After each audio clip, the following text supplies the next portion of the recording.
Volume 2, Chapter 39. It will probably not surprise the reflective reader that Ralph Touchett should have seen less of his cousin since her marriage than he had done before that event, an event of which he took such a view as could hardly prove a confirmation of intimacy. He had uttered his thought, as we know, and after this had held his peace, Isabel not having invited him to resume a discussion which marked an era in their relations. That discussion had made a difference, the difference he feared rather than the one he hoped. It had not chilled the girl's zeal in carrying out her engagement, but it had come dangerously near to spoiling a friendship. No reference was ever again made between them to Ralph's opinion of Gilbert Osmond, and by surrounding this topic with a sacred silence they managed to preserve a semblance of reciprocal frankness. But there was a difference, as Ralph often said to himself. There was a difference. She had not forgiven him. She would never forgive him. That was all he had gained. She thought she had forgiven him. She believed she didn't care. And as she was both very generous and very proud, these convictions represented a certain reality. But whether or no the event should justify him, he would virtually have done her a wrong, and the wrong was of the sort that women remember best. As Osmond's wife she could never again be his friend. If in this character she should enjoy the felicity she expected, she would have nothing but contempt for the man who had attempted in advance to undermine a blessing so dear. And if, on the other hand, his warning should be justified, the vow she had taken that he should never know it would lay upon her spirit such a burden as to make her hate him. So dismal had been, during the year that followed his cousin's marriage, Ralph's prevision of the future, and if his meditations appear morbid, we must remember he was not in the bloom of health. He consoled himself as he might by behaving, as he deemed, beautifully, and was present at the ceremony by which Isabel was united to Mr. Osmond, and which was performed in Florence in the month of June. He learned from his mother that Isabel at first had thought of celebrating her nuptials in her native land, but that as simplicity was what she chiefly desired to secure, she had finally decided, in spite of Osmond's professed willingness to make a journey of any length, that this characteristic would be best embodied in their being married by the nearest clergyman in the shortest time. The thing was done, therefore, at the little American chapel, on a very hot day, in the presence only of Mrs. Touchett and her son, of Pansy Osmond and the Countess Gemini. That severity in the proceedings of which I just spoke was in part the result of the absence of two persons who might have been looked for on the occasion, and who would have lent it a certain richness. Madame Merle had been invited, but Madame Merle, who was unable to leave Rome, had written a gracious letter of excuses. Henrietta Stackpole had not been invited, as her departure from America, announced to Isabel by Mr. Goodwood, was in fact frustrated by the duties of her profession. But she had sent a letter, less gracious than Madame Merle's, intimating that, had she been able to cross the Atlantic, she would have been present not only as a witness but as a critic. Her return to Europe had taken place somewhat later, and she had effected a meeting with Isabel in the autumn in Paris, when she had indulged, perhaps a trifle too freely, her critical genius. Poor Osmond, who was chiefly the subject of it, had protested so sharply that Henrietta was obliged to declare to Isabel that she had taken a step which put a barrier between them. "It isn't in the least that you've married, it is that you have married him," she had deemed it her duty to remark, agreeing, it will be seen, much more with Ralph Touchett than she suspected, though she had few of his hesitations and compunctions. Henrietta's second visit to Europe, however, was not apparently to have been made in vain, for just at the moment when Osmond had declared to Isabel that he really must object to that newspaper woman, and Isabel had answered that it seemed to her he took Henrietta too hard, the good Mr. Bantling had appeared upon the scene and proposed that they should take a run down to Spain. Henrietta's letters from Spain had proved the most acceptable she had yet published, and there had been one in especial, dated from the Alhambra, and entitled Moors and Moonlight, which generally passed for her masterpiece. Isabel had been secretly disappointed at her husband's not seeing his way simply to take the poor girl for funny. She even wondered if his sense of fun, or of the funny, which would be his sense of humor, wouldn't it, were by chance defective. Of course she herself looked at the matter as a person whose present happiness had nothing to grudge to Henrietta's violated conscience. Osmond had thought their alliance a kind of monstrosity. He couldn't imagine what they had in common. For him, Mr. Bantling's fellow tourist was simply the most vulgar of women, and he had almost pronounced her the most abandoned. Against this latter clause of the verdict Isabel had appealed with an ardor that had made him wonder afresh at the oddity of some of his wife's tastes. Isabel could explain it only by saying that she liked to know people who were as different as possible from herself. "Why, then, don't you make the acquaintance of your own washerwoman?" Osmond had inquired, to which Isabel had answered that she was afraid her washerwoman wouldn't care for her. Now Henrietta cared so much. Ralph had seen nothing of her for the greatest part of the 2 years that had followed her marriage.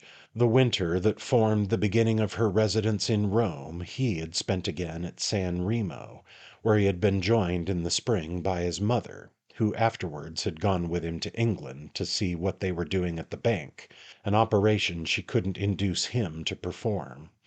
Ralph had taken a lease of his house at San Remo, a small villa which he had occupied still another winter, but late in the month of April of this second year he had come down to Rome. It was the first time since her marriage that he had stood face to face with Isabel. His desire to see her again was then of the keenest. She had written to him from time to time, but her letters told him nothing he wanted to know. He had asked his mother what she was making of her life, and his mother had simply answered that she supposed she was making the best of it. Mrs. Touchett had not the imagination that communes with the unseen, and she now pretended to no intimacy with her niece, whom she rarely encountered. This young woman appeared to be living in a sufficiently honorable way, but Mrs. Touchett still remained of the opinion that her marriage had been a shabby affair. It had given her no pleasure to think of Isabel's establishment, which she was sure was a very lame business. From time to time, in Florence, she rubbed against the Countess Gemini, doing her best always to minimize the contact, and the Countess reminded her of Osmond, who made her think of Isabel. The Countess was less talked of in these days, but Mrs. Touchett augured no good of that. It only proved how she had been talked of before. There was a more direct suggestion of Isabel in the person of Madame Merle, but Madame Merle's relations with Mrs. Touchett had undergone a perceptible change. Isabel's aunt had told her without circumlocution that she had played too ingenious a part, and Madame Merle, who never quarrelled with anyone, who appeared to think no one worth it, and who had performed the miracle of living more or less for several years with Mrs. Touchett, and showing no symptom of irritation, Madame Merle now took a very high tone and declared that this was an accusation from which she couldn't stoop to defend herself. She added, however, without stooping, that her behavior had been only too simple, that she had believed only what she saw, that she saw Isabel was not eager to marry and Osmond not eager to please. His repeated visits had been nothing. He was boring himself to death on his hilltop, and he had come merely for amusement. Isabel had kept her sentiments to herself, and her journey to Greece and Egypt had effectually thrown dust in her companion's eyes. Madame Merle accepted the event. She was unprepared to think of it as a scandal, but that she had played any part in it, double or single, was an imputation against which she proudly protested. It was doubtless in consequence of Mrs. Touchett's attitude, and of the injury it offered to habits consecrated by many charming seasons, that Madame Merle had, after this, chosen to pass many months in England, where her credit was quite unimpaired. Mrs. Touchett had done her a wrong. There are some things that can't be forgiven. But Madame Merle suffered in silence. There was always something exquisite in her dignity. Ralph, as I say, had wished to see for himself. But while engaged in this pursuit, he had yet felt afresh what a fool he had been to put the girl on her guard. He had played the wrong card, and now he had lost the game. He should see nothing, he should learn nothing. For him she would always wear a mask. His true line would have been to profess delight in her union, so that later, when, as Ralph phrased it, the bottom should fall out of it, she might have the pleasure of saying to him that he had been a goose. He would gladly have consented to pass for a goose in order to know Isabel's real situation. At present, however, she neither taunted him with his fallacies nor pretended that her own confidence was justified. If she wore a mask, it completely covered her face. There was something fixed and mechanical in the serenity painted on it. This was not an expression, Ralph said. It was a representation. It was even an advertisement. She had lost her child. That was a sorrow, but it was a sorrow she scarcely spoke of. There was more to say about it than she could say to Ralph. It belonged to the past, moreover. It had occurred 6 months before, and she had already laid aside the tokens of mourning. She appeared to be leading the life of the world. Ralph heard her spoken of as having a charming position. He observed that she produced the impression of being particularly enviable, that it was supposed, among many people, to be a privilege even to know her. Her house was not open to everyone, and she had an evening in the week to which people were not invited as a matter of course. She lived with a certain magnificence, but you needed to be a member of her circle to perceive it. For there was nothing to gape at, nothing to criticize, nothing even to admire in the daily proceedings of Mr. and Mrs. Osmond. Ralph, in all this, recognized the hand of the master, for he knew that Isabel had no faculty for producing studied impressions. She struck him as having a great love of movement, of gaiety, of late hours, of long rides, of fatigue, an eagerness to be entertained, to be interested, even to be bored, to make acquaintances, to see people who were talked about, to explore the neighborhood of Rome, to enter into relation with certain of the mustiest relics of its old society. In all this there was much less discrimination than in that desire for comprehensiveness of development on which he had been used to exercise his wit. There was a kind of violence in some of her impulses, of crudity in some of her experiments which took him by surprise. It seemed to him that she even spoke faster, moved faster, breathed faster than before her marriage. Certainly she had fallen into exaggerations, she who used to care so much for the pure truth. And whereas of old she had had a great delight in good-humored argument, in intellectual play, she never looked so charming as when in the genial heat of discussion she received a crushing blow full in the face and brushed it away as a feather. She appeared now to think there was nothing worth people's either differing about or agreeing upon. Of old she had been curious, and now she was indifferent, and yet in spite of her indifference her activity was greater than ever. Slender still, but lovelier than before, she had gained no great maturity of aspect. Yet there was an amplitude and a brilliance in her personal arrangements that gave a touch of insolence to her beauty. Poor human-hearted Isabel, what perversity had bitten her! Her light step drew a mass of drapery behind it. Her intelligent head sustained a majesty of ornament. The free, keen girl had become quite another person. What he saw was the fine lady who was supposed to represent something. What did Isabel represent? Ralph asked himself, and he could only answer by saying that she represented Gilbert Osmond.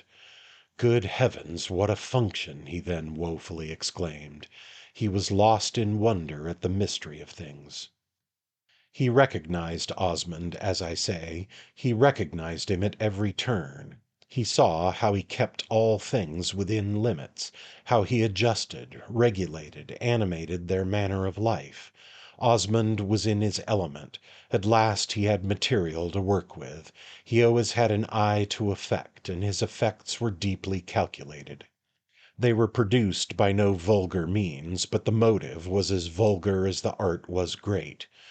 To surround his interior with a sort of invidious sanctity, to tantalize society with a sense of exclusion, to make people believe his house was different from every other, to impart to the face that he presented to the world a cold originality, this was the ingenious effort of the personage to whom Isabel had attributed a superior morality.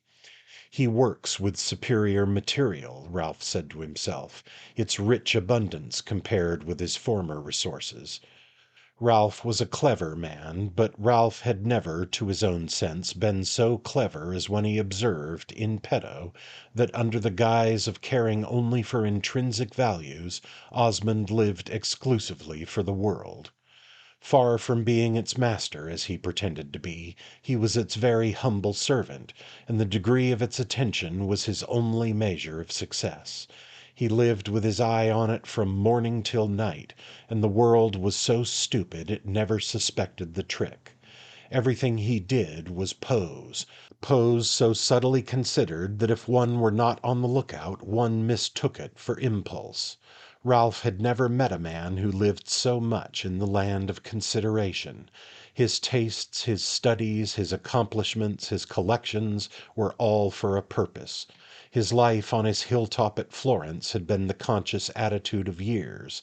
His solitude, his ennui, his love for his daughter, his good manners, his bad manners, were so many features of a mental image constantly present to him as a model of impertinence and mystification. His ambition was not to please the world, but to please himself by exciting the world's curiosity and then declining to satisfy it. It had made him feel great ever to play the world a trick. The thing he had done in his life most directly to please himself was his marrying Miss Archer, though in this case indeed the gullible world was in a manner embodied in poor Isabel, who had been mystified to the top of her bent. Ralph, of course, found a fitness in being consistent. He had embraced a creed, and as he had suffered for it he could not in honor forsake it. I give this little sketch of its articles for what they may at the time have been worth. It was certain that he was very skilful in fitting the facts to his theory, even the fact that during the month he spent in Rome at this period the husband of the woman he loved appeared to regard him not in the least as an enemy. For Gilbert Osmond, Ralph had not now that importance. It was not that he had the importance of a friend, it was rather that he had none at all. He was Isabel's cousin, and he was rather unpleasantly ill. It was on this basis that Osmond treated with him. He made the proper enquiries, asked about his health, asked about Mrs. Touchett, about his opinion of winter climates, whether he were comfortable at his hotel. He addressed him, on the few occasions of their meeting, not a word that was not necessary, but his manner had always the urbanity proper to conscious success in the presence of conscious failure. For all this, Ralph had had, toward the end, a sharp inward vision of Osmond's making it of small ease to his wife that she should continue to receive Mr. Touchett. He was not jealous, he had not that excuse, no one could be jealous of Ralph, but he made Isabel pay for her old-time kindness, of which so much was still left. And as Ralph had no idea of her paying too much, so when his suspicion had become sharp, he had taken himself off. In doing so he had deprived Isabel of a very interesting occupation. She had been constantly wondering what fine principle was keeping him alive. She had decided that it was his love of conversation. His conversation had been better than ever. He had given up walking. He was no longer a humorous stroller. He sat all day in a chair, almost any chair would serve, and was so dependent on what you would do for him that, had not his talk been highly contemplative, you might have thought he was blind. The reader already knows more about him than Isabel was ever to know, and the reader may therefore be given the key to the mystery. What kept Ralph alive was simply the fact that he had not yet seen enough of the person in the world in whom he was most interested. He was not yet satisfied. There was more to come. He couldn't make up his mind to lose that. He wanted to see what she would make of her husband, or what her husband would make of her. This was only the first act of the drama, and he was determined to sit out the performance. His determination had held good. It had kept him going some 18 months more, till the time of his return to Rome with Lord Warburton. It had given him, indeed, such an air of intending to live indefinitely, that Mrs. Touchett, though more accessible to confusions of thought in the manner of this strange, unremunerative, and unremunerated son of hers than she had ever been before, had, as we have learned, not scrupled to embark for a distant land. If Ralph had been kept alive by suspense, it was with a good deal of the same emotion, the excitement of wondering in what state she should find him, that Isabel mounted to his apartment the day after Lord Warburton had notified her of his arrival in Rome. She spent an hour with him. It was the first of several visits. Gilbert Osmond called on him punctually, and on their sending their carriage for him, Ralph came more than once to Palazzo Roccanera. A fortnight elapsed, at the end of which Ralph announced to Lord Warburton that he thought after all he wouldn't go to Sicily. The two men had been dining together after a day spent by the latter in ranging about the Campagna. They had left the table, and Warburton, before the chimney, was lighting a cigar, which he instantly removed from his lips. "Won't go to Sicily? Where then will you go?" "Well, I guess I won't go anywhere," said Ralph from the sofa, all shamelessly. "Do you mean you'll return to England?" "Oh, dear no, I'll stay in Rome." "Rome won't do for you. Rome's not warm enough." "It will have to do. I'll make it do. See how well I've been." Lord Warburton looked at him a while, puffing a cigar, and as if trying to see it. "You've been better than you were on the journey, certainly. I wonder how you lived through that. But I don't understand your condition. I recommend you try Sicily." "I can't try," said poor Ralph. "I've done trying. I can't move further. I can't face that journey. Fancy me between Scylla and Charybdis. I don't want to die on the Sicilian plains, to be snatched away like Proserpine in the same locality to the Plutonian shades." "What the deuce, then, did you come for?" his lordship inquired. "Because the idea took me. I see it won't do. It really doesn't matter where I am now. I've exhausted all remedies. I've swallowed all climates. As I'm here, I'll stay. I haven't a single cousin in Sicily, much less a married one." "Your cousin's certainly an inducement. But what does the doctor say?" "I haven't asked him, and I don't care a fig. If I die here, Mrs. Osmond will bury me, but I shall not die here." "I hope not." Lord Warburton continued to smoke reflectively. "Well, I must say," he resumed, "for myself, I'm very glad you don't insist on Sicily. I had a horror of that journey." "Ah, but for you it needn't have mattered. I had no idea of dragging you in my train." "I certainly didn't mean to let you go alone." "My dear Warburton, I never expected you to come further than this," Ralph cried. "I should have gone with you and seen you settled," said Lord Warburton. "You're a very good Christian. You're a very kind man." "Then I should have come back here." "And then you'd have gone to England."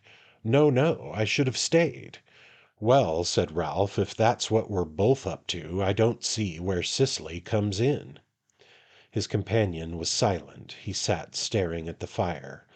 At last, looking up, "I say, tell me this," he broke out. "Did you really mean to go to Sicily when we started?" "Ah, vous m'en demandez trop. Let me put a question first. Did you come with me quite platonically?" "I don't know what you mean by that. I wanted to come abroad." "I suspect we've each been playing our little game." "Speak for yourself. I made no secret whatever of my desiring to be here a while." "Yes, I remember you said you wished to see the Minister of Foreign Affairs." "I've seen him 3 times. He's very amusing." "I think you've forgotten what you came for," said Ralph. "Perhaps I have," his companion answered rather gravely.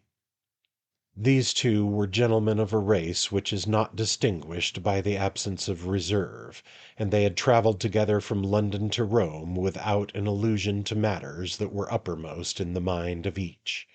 There was an old subject they had once discussed, but it had lost its recognized place in their attention, and even after their arrival in Rome, where many things led back to it, they had kept the same half-diffident, half-confident silence. "I recommend you to get the doctor's consent all the same," Lord Warburton went on abruptly after an interval. "The doctor's consent will spoil it. I never have it when I can help it." "What then does Mrs. Osmond think?" Ralph's friend demanded. "I've not told her. She'll probably say that Rome's too cold, and even offer to go with me to Catania. She's capable of that. In your place I should like it. Her husband won't like it." "Ah, well, I can fancy that, though it seems to me you're not bound to mind his likings. They're his affair." "I don't want to make any more trouble between them," said Ralph. "Is there so much already?" "There's complete preparation for it. Her going off with me would make the explosion. Osmond isn't fond of his wife's cousin." "Then of course he'd make a row. But won't he make a row if you stop here?" "That's what I want to see. He made one the last time I was in Rome, and then I thought it my duty to disappear. Now I think it's my duty to stop and defend her." "My dear Touchette, your defensive powers—" Lord Warburton began with a smile, but he saw something in his companion's face that checked him. "Your duty in these premises seems to me rather a nice question," he observed instead. Ralph for a short time answered nothing. "It's true that my defensive powers are small," he returned at last. "But as my aggressive ones are still smaller, Osmond may after all not think me worth his gunpowder. At any rate," he added, "there are things I'm curious to see."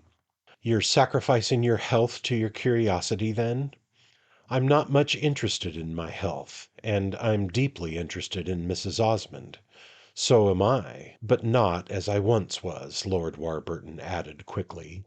This was one of the allusions he had not hitherto found occasion to make. "Does she strike you as very happy?" Ralph inquired, emboldened by this confidence. "Well, I don't know. I've hardly thought. She told me the other night she was happy." "Ah, she told you, of course," Ralph exclaimed, smiling. "I don't know that. It seems to me I was rather the sort of person she might have complained to." "Complained? She'll never complain. She has done it, what she has done, and she knows it. She'll complain to you least of all. She's very careful." "She needn't be. I don't mean to make love to her again." "I'm delighted to hear it. There can be no doubt at least of your duty." "Ah, no," said Lord Warburton gravely, "none." "Permit me to ask," Ralph went on, "whether it's to bring out the fact that you don't mean to make love to her that you're so very civil to the little girl?" Lord Warburton gave a slight start. He got up and stood before the fire, looking at it hard. "Does that strike you as very ridiculous?" "Ridiculous? Not in the least, if you really like her." "I think her a delightful little person. I don't know when a girl of that age has pleased me more." "She's a charming creature. Ah, she at least is genuine. Of course there's the difference in our ages, more than 20 years." "My dear Warburton," said Ralph, "are you serious?" "Perfectly serious, as far as I've got." "I'm very glad, and Heaven help us," cried Ralph, "how cheered up old Osmond will be." His companion frowned. "I say, don't spoil it. I shouldn't propose for his daughter to please him." "He'll have the perversity to be pleased all the same." "He's not so fond of me as that," said his lordship. "As that?" "My dear Warburton, the drawback of your position is that people needn't be fond of you at all to wish to be connected with you. Now, with me in such a case I should have the happy confidence that they loved me." Lord Warburton seemed scarcely in the mood for doing justice to general axioms. He was thinking of a special case. "Do you judge she'll be pleased?" "The girl herself? Delighted, surely." "No, no, I mean Mrs. Osmond." Ralph looked at him a moment. My dear fellow, what has she to do with it? Whatever she chooses, she's very fond of Pansy. Very true, very true. And Ralph slowly got up. It's an interesting question, how far her fondness of Pansy will carry her. He stood there a moment with his hands in his pockets and rather a clouded brow. I hope, you know, that you're very, very sure. The deuce, he broke off, I don't know how to say it. Yes, you do. You know how to say everything. Well, it's awkward. I hope you're sure that among Miss Osmond's merits, her being, so near her stepmother isn't a leading one. Good heavens, Touchett, cried Lord Warburton angrily, for what do you take me?